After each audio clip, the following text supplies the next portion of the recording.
Good evening. That agent's last shift was early Saturday morning right here at Sea-Tac.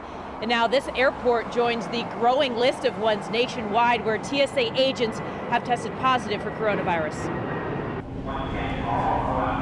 The coronavirus might have slowed down traffic at Sea-Tac, but at Security Checkpoint 5, operations have come to a complete halt. This was the last place an unnamed TSA agent was stationed before testing positive for COVID-19, working a morning shift on Saturday, March 21st, beginning at 3 a.m. TSA just releasing this information today. The checkpoint now closed for cleaning. Sea-Tac is one of 14 airports nationwide to have a TSA agent test positive.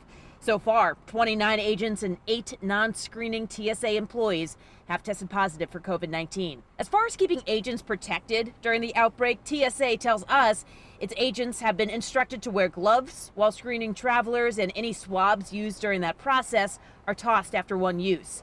Agents can use a mask if they choose to, though it is not required.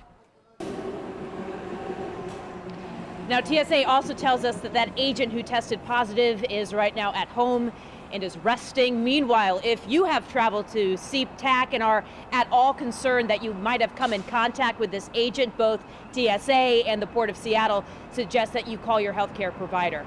Live at Sea-Tac Airport tonight, Vanessa Bashania, King 5 News.